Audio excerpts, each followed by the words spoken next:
Pemirsa, sementara itu di pasar tradisional Pangkalan Balai Banyuasin, harga ayam potong usai lebaran mengalami penurunan Rp2.000 per kilogram.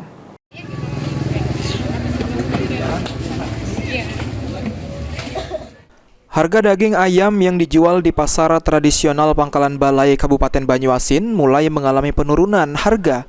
Sebelumnya harga yang dijual di pasar jelang Hari Raya Idul Fitri melonjak hingga Rp42.000 per kilogramnya.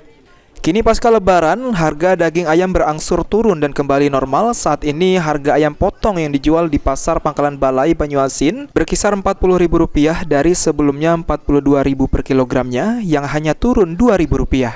Menurut Sukma, salah satu pedagang ayam di pasar Pangkalan Balai mengatakan, harga ayam potong saat ini turun menjadi Rp40.000. Dirinya menjelaskan terpaksa menurunkan harga jual karena peminat pembeli yang berkurang pasca lebaran Idul Fitri. Alhamdulillah banyak juga sudah lebaran, soalnya turunnya 2.000 harganya. Oh, turunnya 2.000. Semenjak kapan itu turun harganya? Harganya itu turunnya semenjak kapan? Sebenarnya tidak turun, kami yang penjual nurunin. Oh. Jadi 40.000. Sebenarnya masih tinggi ya? Iya, sebenarnya masih tinggi harganya.